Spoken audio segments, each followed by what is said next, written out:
नमस्कार दर्शक बंधु जय जगन्नाथ। आज हूँ मे 29 तारीख गुरुवार। एवं आसतु नजर पकेबा आज दिन 20टी प्रमुख खबर गुड़िक सरकारी टेबुल रु फाइल घुंचवा और समय सापेक्ष हेबनी पर्यायक्रमे जड़े पर जड़े बाबू टेबुल को जीवनी फाइल गुरुत्व दृष्टि आवश्यक फाइल रो 3टी स्तर में बाजिबो मोहर एने सबुज संकेत देइछंती सरकार। नाली फिता तले चापी होई रहिबनी विकासमूलक काम सरकारी काम आउ हेबनी समय अपचय। डबल इंजिन सरकार रे विकास बेग 2 गुणा हेबो किंतु एथिरे ढांचागत पुराना सरकारी व्यवस्था साजिबनी बाधक कारण सरकारी व्यवस्था डिलेरिंग रे करिबा को निया जाइछि निष्पत्ति। या द्वारा विभिन्न प्रकल्पर फाइल रे रॉकेट बेग रे बाजिबो मोहर। पूर्वरु सरकारी फाइल सहायक सेक्शन ऑफिसर को ठारू सचिवों को निकट रे पहुंचीबा को प्राय 6 रु 7टी स्तर दे जिबा को पड़ुथिला। डिलेरिंग व्यवस्था द्वारा यहा को 3टी स्तर को कमाइबा को निष्पत्ति होइछि। सरकारी ऑफिस रे विभिन्न प्रकल्पर फाइल मास मास धरी अटकी अनेक विकासमूलक काम ठप होइथिबार अभियोग पूर्वरु आसीछि। तेणु डेलिरिंग व्यवस्था को आपणेबाकू सबु विभाग को निर्देश दिया जाइछि जहाद्वारा सरकारी कार्य एवं विकास प्रक्रिया त्वरान्वित हेबो। गत आर्थिक वर्ष रे आवंटित बजेट अर्थ खर्च करिबारे विफल होइथिला किछि विभाग। विभिन्न प्रकल्पर फाइल विभाग स्तर रे अटकी रहिबारु खर्च करि पारिलानी अर्थ। एथिपई सरकार को घेरिथिले विरोधी। तेबे चलित आर्थिक वर्ष रे सेभଳି स्थिति जेपरि सृष्टि न हुए सेथिपई आगुआ सतर्क होइछंती सरकार। परवर्ती खबर देशर महिला स्वयं सहायक गोष्ठी मानकर सफलता को समर्थन देवा सह ग्रामीण महिला उद्योगी मानकु प्रोत्साहन देवा उद्देश्य रे मिशन शक्ति विभाग पक्षरु आज लक्षपति दीदी सम्मेलनी 2025 आयोजित हेबो। लोकसेवा भवनर सम्मेलनी कक्ष रे माननीय मुख्यमंत्री श्री मोहन चरण माझी मुख्य अतिथि भावे जोग दे स्वयं सहायक गोष्ठी आधारित आर्थिक कार्यकलाप जरिया रे वार्षिक 1 लाख टंका बा तदूर्ध्व आय करथिबा लक्षपति दीदी मानकु प्रोत्साहन देवा सह सम्मानित करिवे। उपमुख्यमंत्री प्रभाती परिडा नेतृत्व में 3 कोटी लक्षपति दीदी को सशक्त करिबा एवं महिला नेतृत्वाधीन विकास को प्रोत्साहन देवार एही सम्मेलन सशक्त करिवो। परवर्ती खबर दक्षिण पश्चिम मौसुमी वायु इतिमध्य ओडिशा छुईछि। तेबे निर्धारित समय पूर्व मौसुमी वायु ओडिशा छुईथिबा सूचनार प्रकाश। दक्षिण ओडिशार किछि अंचल में मौसुमी छुईथिबा नै भुवनेश्वर स्थित आंचलिक पाणीपाग केन्द्र सूत्रରୁ प्रकाश पाइछि। मौसुमी खूब शीघ्र आसिबा पछरे अरब सागर एवं बंगोपसागर आर्द्रता वृद्धि एवं समुद्र तापमात्रा वृद्धि मुख्य कारण। एथर एल निनो नथिबारो अधिक वर्षा आशा करा जाउछि। साधारणतः मौसुमी वायु केरल छुईबार 10 रु 12 दिन मध्य ओडिशा को प्रवेश करिथाय। मौसुमी जून पूर्वरु ओडिशा रे प्रवेश करिछि। केरल रे मौसुमी एते शीघ्र प्रवेश करिबा 16 वर्ष मध्य प्रथम घटना बोली कुहा जाउछि। ते उत्तर पूर्व भारतर अनेक स्थान उत्तर पश्चिमर किछि अंश एवं दक्षिण पूर्व भाग में स्वाभाविक ठारू कम वर्षा हेबो बोली आकलन करा जाइछि। पाणीपाग विभाग स्वाभाविक वर्षा हेबो बोली आकलन करुथिले मध्य गत किछि वर्ष हेबो मौसुमी जनित वर्षा राज्यरू कमी कमी गलानी। तेबे चलित वर्ष मौसुमीर कृपा दृष्टि रहुछि कि नै ताहा परे जणा पड़िबो। परवर्ती खबर पुणी चिंता बढ़ाइला कोरोना। लगातार देश रे एबे कोरोना पॉजिटिव को संख्या बढ़िबारे लागिछि। एरि भितरे बिहार रो जे खबर आसीछि ताहा चिंताजनक। बिहार रे 7 जन कोविड पॉजिटिव चिन्हट होइछंती। मिलिथिबा सूचना मुताबक पाटना एम्स रे जने डाक्तरंको समेत 7 जन पॉजिटिव चिन्हट होइछंती। हेले समस्त पॉजिटिव को एबे आइसोलेशन रे रखा जाइछि। या सहित से माने कहा कहा संपर्क रे आसीथिले से नै मध्य छानबीन करा जाउछि। भारत रे गत गोटिए सप्ताह मध्य रे 7 जन 52 कोविड पॉजिटिव चिन्हट होइछंती। जा फल रे भारत रे कोविड पॉजिटिव को संख्या 1000 टपिछि। खास करी केरल महाराष्ट्र दिल्ली भली राज्य रे लगातार कोविड पॉजिटिव को संख्या वृद्धि पाउछि। एपटे ओडिशा रे मध्य 5 जन कोविड पॉजिटिव चिन्हट होइछंती। एमानंको भितरु जणे खर्दार होइथिबा बेले आउ बाकी 4 जन भुवनेश्वर रो। मिलिथिबा सूचना मुताबक एही 5 जन कोविड पॉजिटिव को भितरु 4 जन पुरुष थिबा बेले जणे महिला बोली जणा पड़िछि। परवर्ती खबर बहुचर्चित पाटणागढ़ पार्सल बोमा मामलार राय प्रकाश पाइछि। अभियुक्त पुंजीलाल मेहर को आजीवन कारादंडादेश देइछंती कोर्ट। आजीवन दंड सह 50,000 टंका जरिमाना देवाकू निर्देश मध्य देइछंती। तेबे एही राय को नै प्रतिक्रिया रखिछंती तत्कालीन crime branch IG Arun Bothra. से कहिछंती मामला रे केही प्रत्यक्ष साक्षी नथिले, जहा बड़ चैलेंज थिला। जेउठी प्रत्यक्ष साक्षी नथांती फोरेंसिक प्रमाण गुरुत्वपूर्ण थाए। पुंजीलाल मामला रे फोरेंसिक प्रमाण तथ्य देइथिला। से व्यवहार करिथिबा एनवेलप अठा प्रमाण देइथिला। सेहीपरि विस्फोरक बाहर करी फिंगिथिबा खळ भी सुराग देइथिला। से जेउ डस्टबिन रे फिंगिथिला ताहा लैब रे मैच कला। सेभଳି पुंजीलाल लेखिथिबा चिठी मध्य आमको बाटो देखाइला। तार भाषा और लेखा शैली बहु उच्च कोटीर थिला। जणे इंग्राजी रे दक्षता थिबा व्यक्ति ही करि पारिबो जानिथिलु। तेणु पुंजीलाल को केही संदेह करू नथिले भी धरिथिलु। आ बोमा तयारी पई डेमो देखाइबा पर्यंत ताको मनाइथिलु। से जहा भी हेउ कोर्ट को राय आम पूरा टीम को खुशी करिछि बोली अरुण बोथरा कहिसंती। परवर्ती खबर ओडिशा सरकार बुधवार एक बड़ निष्पत्ति नेइछंती। मंत्री ऑफिसर को मासिक गाड़ी खर्च वृद्धि करिसंती राज्य सरकार। एने एक नोटिस प्रकाश पाइछि। पूर्व निर्धारित खर्च सीमा रे संशोधन करा जाय एही निष्पत्ति निया जाइछि। फलरे एबे मंत्री को गाड़ी खर्च 50,400 टंका होइथिबा बेले जिल्लापाल एसपी को गाड़ी खर्च 44,400 टंका को वृद्धि पाइछि। परवर्ती खबर राज्य रे एपरी परिवार रहिछंती जो माने इंदिरा आवास पाइथिले। सेथिलागि से माने आ परवर्ती समय रे प्रधानमंत्री आवास योजना पाइबा को योग्य होई पारि नाहंती। सेतेबेले से माने इंदिरा आवास योजना रे 48,000 टंका पर्यंत पाइथिले। सेही हिताधिकारी माने जेउ घर करिथिले सेगुडी को मध्य भांगी गलानी। मुख्यमंत्री मोहन चरण माझी एहाकु नै निर्देश दैछंती प्रधानमंत्री आवास योजना लगी तल स्तर को जाई आहुरी भलरे सर्वे करिबा लगी। जेउ माने इंदिरा आवास पाइथिले एवं सेमानक घर नष्ट हो जाइछि तांको प्रधानमंत्री आवास योजना रे तालिका रे शामिल करा जेउ बोली पंचायत राज और पानीय जल मंत्री रवि नारायण नायक सूचना दैछंती। आसंता 31 हेउछि प्रधानमंत्री आवास योजना लगी आवेदन करिवार शेष समय। एबे सुद्धा 36,81,000 लोक प्रधानमंत्री आवास योजना लगी आवेदन करिसंती। जदि आउ केही योग्य हिताधिकारी रहिथांती सेमाने आसंता 3 दिन मध्यरे आवेदन करंतु। राज्य सरकार आशा रखिछंती केंद्र ठारू 22 लाख घर मिलिबो।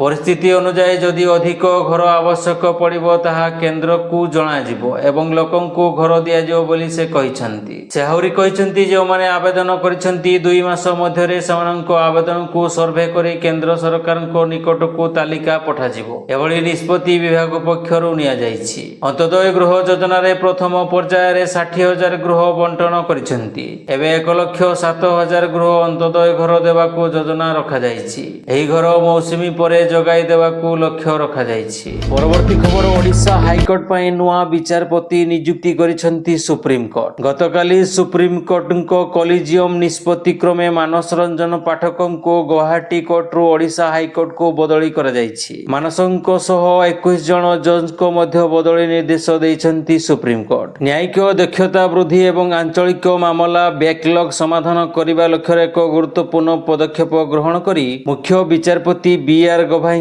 नेतृत्व में सुप्रीम कोर्ट कॉलेजियम भारतर विभिन्न राज्य रे 21 जन हाईकोर्ट विचारपति को स्थानांतर करने को सुपारिश करिसेंती। मे 26, 2025 रे एक बैठक समय रे चूड़ांत होइथिबा एही निष्पत्ति रे जस्टिस मानस रंजन पाठकन को गुवाहाटी हाईकोर्ट रु ओडिशा हाईकोर्ट को स्थानांतर बड़ी उल्लेखनीय पुनर्नियुक्ति अंतर्भुक्त जहां भारतीय न्यायपालिका रे एक बड़ परिवर्तन। परवर्ती खबर केंद्र मंत्रिमंडल बैठक रे गतकाली 5टी बड़ निष्पत्ति निया जाइछि। एनै केंद्र मंत्री अश्विनी वैष्णव गणमाध्यम को सूचना देइछंती। कृषक कल्याण को प्राथमिकता दे केंद्र सरकार खरीफ ऋतु पूर्व धान उपरे सहायक मूल्य वृद्धि करिसेंती। एनै केंद्र सरकार तरफ 2,07,000 कोटी टंकार बजेट को मंजूरी मिलिछि। एहासह कृषकों को स्वल्प सुध हार रे ऋण जगाई देबाकू सरकार सुध सहायता योजना घोषणा करिसेंती। केवल धान नुहे केंद्र सरकार मांडिया क्विंटाल उपरे 596 टंका, हरड़ डाली क्विंटाल उपरे 450 टंका मध्य वृद्धि करिसेंती। केंद्र मंत्री अश्विनी वैष्णव गणमाध्यम को कहिसेंती कि सरकार 25-26 आर्थिक वर्ष पई धानर सहायक मूल्य क्विंटाल प्रति 69 टंका वृद्धि करिसेंती। गत वर्ष धानर सहायक मूल्य 2300 टंका थिबा बेले एथिरे चाषी क्विंटाल प्रति 2369 टंका रे मंडी रे बिक्री करि पारिबे। एहासह विभिन्न राज्यर सरकार माने चाषी को सहायता मूल्य बाद बोनस मध्य ମଧ୍ୟ ପ୍ରଦାନ କରୁଛନ୍ତି ତାହା ରାଜ୍ୟ ସରକାରଙ୍କ ଉପରେ ନିର୍ଭର କରିଥାଏ। ଓଡ଼ିଶା ସରକାର କେନ୍ଦ୍ର ସରକାରଙ୍କ ସହାୟକ ମୂଲ୍ୟ ବାଦ ଚାଷୀଙ୍କୁ ଗତ ବର୍ଷ କ୍ୱିଣ୍ଟାଲ ପ୍ରତି 800 ଟଙ୍କା ବୋନସ୍ ପ୍ରଦାନ କରିଥିଲେ। ଚଳିତ ବର୍ଷ ସେହି ବୋନସ୍ ଯଦି ଜାରି ରହେ ତେବେ ରାଜ୍ୟର କୃଷକମାନେ ଧାନ କ୍ୱିଣ୍ଟାଲ 3169 ଟଙ୍କାରେ ବିକ୍ରି କରିପାରିବେ। ପରବର୍ତ୍ତୀ ଖବର, ଟେସ୍ଲା ମାଲିକ ଏଲନ୍ ମସ୍କ ଏବେ ଏକ୍ସରେ ଡିଜିଟାଲ ପେମେଣ୍ଟ ସର୍ଭିସ ଆରମ୍ଭ କରିବାକୁ ଯାଉଛନ୍ତି। Musk digital payment service X ମନିର ଆରମ୍ଭ କରିବେ। ଏଲନ୍ ମସ୍କ ଅନେକ ସମୟରୁ ପେମେଣ୍ଟ ସର୍ଭିସ ଏକ୍ସ ମନିକୁ ଟିଚ୍ କରୁଛନ୍ତି। ଏଥିପାଇଁ ତାଙ୍କ କମ୍ପାନୀ ନେଟୱାର୍କ ଇନଫ୍ରାଷ୍ଟ୍ରକ୍ଚର ସମ୍ପୂର୍ଣ୍ଣ ରୂପରେ ପ୍ରସ୍ତୁତ କରିସାରିଛନ୍ତି। ଖୁବ୍ ଶୀଘ୍ର ବିଟା ଟେଷ୍ଟିଂ ଆରମ୍ଭ କରାଯିବ। ଏକ୍ସପେ ନାମରେ ସର୍ଭିସ ଆରମ୍ଭ କରିବା ମସ୍କଙ୍କ ଏକ ବଡ଼ ସ୍ୱପ୍ନ। ଏହି ପ୍ରୋଜେକ୍ଟକୁ ସେ ନିଜେ ଦେଖୁଛନ୍ତି। ମସ୍କ ଏହି ସୋସିଆଲ ମିଡିଆ ପ୍ଲାଟଫର୍ମକୁ ଏଭ୍ରିଥିଙ୍ଗ ଆପ୍ରେ କନଭର୍ଟ କରିବାକୁ ଚାହୁଁଛନ୍ତି। ଏପର୍ଯ୍ୟନ୍ତ ସୂଚନା ସାମ୍ନାକୁ ଆସିଥିବା ଅନୁଯାୟୀ ଏକ୍ସ ମନିର ଏକ ଡିଜିଟାଲ ୱାଲେଟ୍ ଭଳି କାମ କରିବ। ଫୋନ୍ପେ, ଗୁଗୁଲ ପେ ଏବଂ ପେଟିଏମ୍ ଭଳି ୟୁଜର୍ସ ଏଥିରେ ନିଜର ବ୍ୟାଙ୍କ ଆକାଉଣ୍ଟ ଲିଙ୍କ କରିପାରିବେ।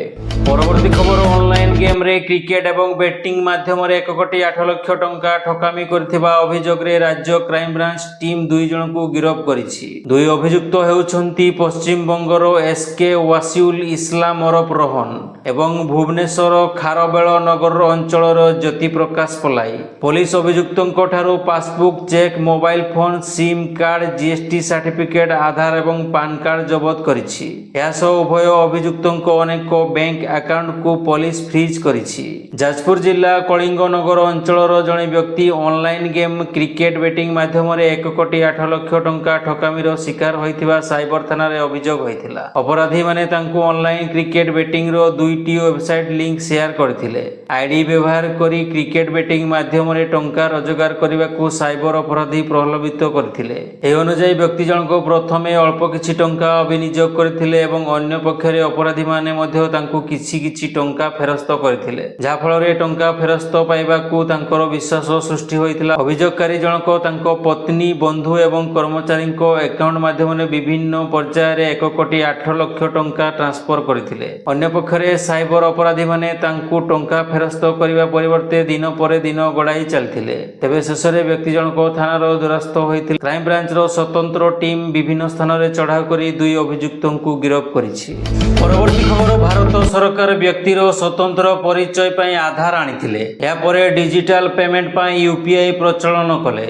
ଏବେ ସରକାର ଆଉ ଏକ ନୂତନ ପଦକ୍ଷେପ ବିଚାର କରୁଛନ୍ତି। ସରକାର ଚାହାନ୍ତି ଯେ ପ୍ରତ୍ୟେକ ବ୍ୟକ୍ତିଙ୍କ ପାଖରେ ଏକ ଡିଜିଟାଲ ପରିଚୟ ପତ୍ର ରହୁ। ବର୍ତ୍ତମାନ ପର୍ଯ୍ୟନ୍ତ ଏପରି କୌଣସି ବ୍ୟବସ୍ଥା ନାହିଁ ଯାହା ମାଧ୍ୟମରେ ଦେଶରେ ଏହି ଉପାୟରେ କାହାକୁ ଖୋଜି ହେବ।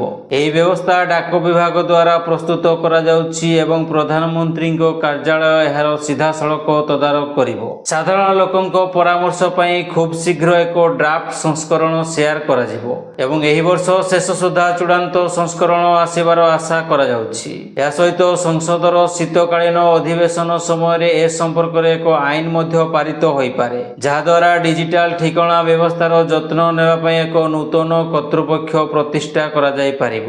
ରିପୋର୍ଟ ଅନୁସାରେ ଡିଜିଟାଲ ଠିକଣାର ଏକ ସ୍ୱତନ୍ତ୍ର ବ୍ଲୁ ପ୍ରିଣ୍ଟ ପ୍ରସ୍ତୁତ କରାଯାଉଛି। ଠିକଣା ସେୟାର କରିବା ଏବଂ ଲେଖିବା ପାଇଁ ଏକ ମାନଦଣ୍ଡ ରହିବ। ଏହା ସହିତ ଯେକୌଣସି ଡିଜିଟାଲ ପ୍ଲାଟଫର୍ମକୁ ତାହାର ଠିକଣା ମିଳିବ, କିନ୍ତୁ ଏଥିପାଇଁ ସେହି ବ୍ୟକ୍ତିଙ୍କ ଅନୁମତି ଆବଶ୍ୟକ ହେବ ଏବଂ ଏହା ସମ୍ପୂର୍ଣ୍ଣ ସୁରକ୍ଷିତ ରହିବ।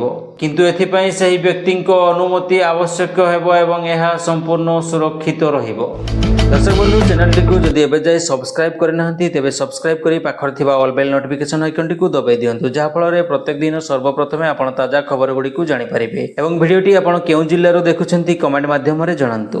परवर्ती खबर, मणिपुर रे सत्ता को नै हलचल। आपण माने जानिछंती जे मणिपुर रे बे राष्ट्रपति शासन जारी रहिछि, हेले एहारी भितरे किंतु बीजेपी सेठारे पुणी थरे सरकार गठन करबा को अंटा भिड़िछि। बुधवार दीपर रे एनडीए रो 44 जन विधायकंक समर्थन नहीं किछि विधायक राज्यपाल अजय भल्ला को भेटिछंती आ मणिपुर रे सरकार गठन करबा को दाबी करिछंती। मिलिथिबा सूचना मुताबक राज्यपाल को भेटिथिबा 10 विधायकंक भितरे अछंती बीजेपी रो ଯୁବ ଚେହେରା ରାଧେଶ୍ୟାମ ସିଂ। ତାଙ୍କ କହିବା ମୁତାବକ ଲୋକଙ୍କ ଇଚ୍ଛା ମୁତାବକ 44 ଜଣ ବିଧାୟକ ସରକାର ଗଠନ କରିବାକୁ ପ୍ରସ୍ତୁତ ଅଛନ୍ତି। ଏନେଇ ସେ ରାଜ୍ୟପାଳଙ୍କୁ ଜଣାଇ ଦେଇଛନ୍ତି। ତେବେ ଏହାପରେ ଏନେଇ କ'ଣ ସମାଧାନର ରାସ୍ତା ବାହାରିବ ସେ ନେଇ ମଧ୍ୟ ରାଜ୍ୟପାଳଙ୍କ ସହିତ ଚର୍ଚ୍ଚା ହୋଇଛି ବୋଲି ସେ ସୂଚନା ଦେଇଛନ୍ତି। ପରବର୍ତ୍ତୀ ଖବର, ଆଜିଠୁ ମୋଦିଙ୍କ ମାରାଥନ ଗସ୍ତ। 4ଟି ରାଜ୍ୟ ଗସ୍ତ କରି ବିଭିନ୍ନ କାର୍ଯ୍ୟକ୍ରମରେ ସାମିଲ ହେବେ ପ୍ରଧାନମନ୍ତ୍ରୀ। ଦୁଇଦିନିଆ ଗସ୍ତରେ ଉତ୍ତରପ୍ରଦେଶ, ବିହାର, ପଶ୍ଚିମବଙ୍ଗ, ସିକିମ ଗସ୍ତ କରିବେ ମୋଦି। ଏଥିସହ 69,000 କୋଟି ଟଙ୍କାର ବିଭିନ୍ନ ବିକାଶମୂଳକ କାର୍ଯ୍ୟର ଉଦ୍ଘାଟନ ଏବଂ ଭିତ୍ତିପ୍ରସ୍ତର ସ୍ଥାପନ କରିବେ। ଆଜି ମୋଦିଙ୍କ ସିକିମ ଯିବାର କାର୍ଯ୍ୟକ୍ରମ ରହିଛି। ସିକିମରେ କାର୍ଯ୍ୟକ୍ରମରେ ସାମିଲ ହେବା ସହ ବିଭିନ୍ନ ବିକାଶମୂଳକ ପ୍ରକଳ୍ପର ଉଦ୍ଘାଟନ କରିବେ।